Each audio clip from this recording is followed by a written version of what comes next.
Tahimik ang gabi habang naglalakad pa uwi si Xia. Ngunit bigla, may kakaiba siyang naramdaman parang may sumusunod. May tao ba dyan? Nanginginig niyang tanong. Walang sumagot. At sa isang iglap, may maitim na anino ang lumitaw sa kanyang harapan. Napaatras siya sa takot. Ngunit biglang nagliwanag ang kanyang mga kamay. Ano ito?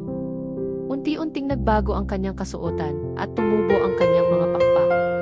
Hindi na siya tumakbo. Sa halip, lumipad siya. Lalaban ako. Lumabas ang isang sibat ng liwanag sa kanyang kamay at sa isang mabilis na galaw. Tinamaan niya ang anino. Sumabog ang liwanag. At nawala ito. Tahimik.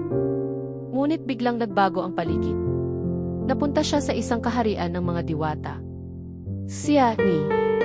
Paglingon niya ang kanyang ina, isang reyna. Binabati kita, sabi nito. Nakapasa ka sa unang pagsubok. Niyakap niya ang ina kahit nanginginig pa siya. At doon niya nalaman. Ito pa lamang ang simula